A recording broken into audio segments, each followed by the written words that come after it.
Assalamualaikum warahmatullahi wabarakatuh. Baiklah, saya dari kelompok 12.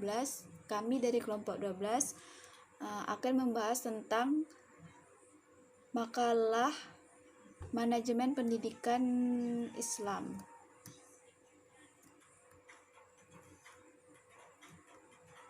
Saya Zilatul Husna akan menjelaskan yang poin pengertian manajemen pendidikan Islam. Yang pertama, definisi manajemen. Manajemen adalah suatu hal penting yang menyentuh, mempengaruhi dan bahkan merasuki hampir seluruh aspek kehidupan manusia, layaknya darah dan raga. Juga dapat dimengerti bahwa dengan manajemen manusia mampu mengenali kemampuannya, baik dari kelebihan maupun kekurangannya sendiri. Manajemen menunjukkan cara-cara yang lebih efektif dan efisien dalam pelaksanaan suatu pekerjaan. Manajemen telah memenuhi prasyarat sebagai bidang ilmu pengetahuan karena telah dipelajari dalam kurun waktu yang lama dan memiliki serangkaian teori yang perlu diuji dan dikembangkan dalam praktek manajerial pada lingkungan organisasi. Sedangkan definisi manajemen pendidikan yaitu suatu cabang ilmu yang usianya relatif masih muda sehingga tidaklah aneh bagi banyak kalangan yang belum mengenalnya. Istilah lama yang digunakannya adalah administrasi. Sebenarnya pengertian administrasi itu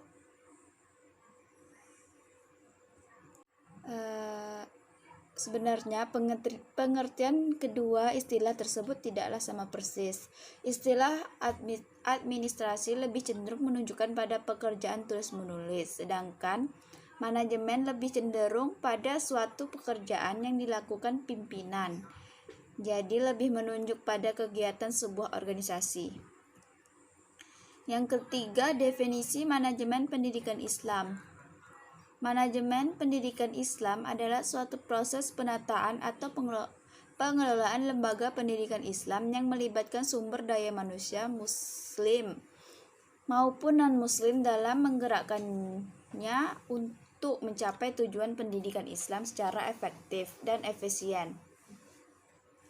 Secara efektif, efisien dan produktif untuk mencapai kebahagiaan dan kesejahteraan baik di dunia maupun di akhirat.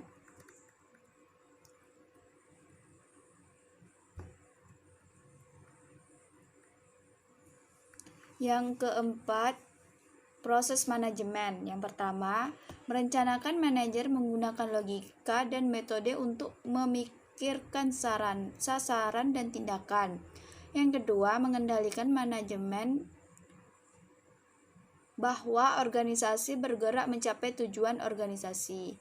Yang ketiga, memimpin manajer mengarahkan, mempengaruhi, dan memotivasi karyawan untuk melaksanakan tugas yang penting. Yang keempat, mengkoordinasikan manajer mengatur dan mengelola pekerjaan, wewenang, dan sumber daya untuk mencapai sasaran organisasi. Baiklah, poin selanjutnya akan dilanjutkan oleh teman saya, Mirna Sari. Bismillahirrahmanirrahim. Assalamualaikum warahmatullahi wabarakatuh. B. Prinsip-prinsip dasar manajemen pendidikan Islam. Pembahasan ini akan menghadirkan contoh-contoh ayat Al-Quran, hadis Nabi, maupun perkataan sahabat Nabi yang dapat dipandang sebagai prinsip-prinsip dasar manajemen pendidikan Islam. Sumber-sumber prinsip tersebut bersifat normatif, inspiratif, yang membutuhkan tindak lanjut berupa pemahaman secara kontekstual. Adapun contoh-contoh Al-Quran, hadis Nabi, maupun pernyataan sahabat Nabi dapat diikuti pada pemaparan di bawah, seperti Quran Surah Al-Hasyr ayat 18 yang artinya, wahai orang-orang yang beriman, bertakwalah kepada Allah dan hendaklah setiap orang memperhatikan apa yang telah diperbuatnya untuk hari esok akhirat dan bertakwalah kepada Allah, sungguh Allah Maha teliti terhadap apa yang kamu kerjakan. C. Fungsi manajemen pendidikan Islam. Istilah manajemen bukan hanya mengatur tempat, melainkan lebih dari itu, mengatur orang per orang. Dalam mengatur orang, diperlukan seni dengan sebaik-baiknya sehingga kepala-kepala sekolah yang baik adalah kepala yang mampu menjadikan setiap pekerja menikmati mereka. Jika setiap orang yang dapat bekerja dapat menikmati pekerjaan mereka, hal itu menanamkan keberhasilan seorang kepada kepala sekolah dalam proses pelaksanaannya. Manajemen mempunyai tugas-tugas khususnya harus dilakukan tugas-tugas khusus.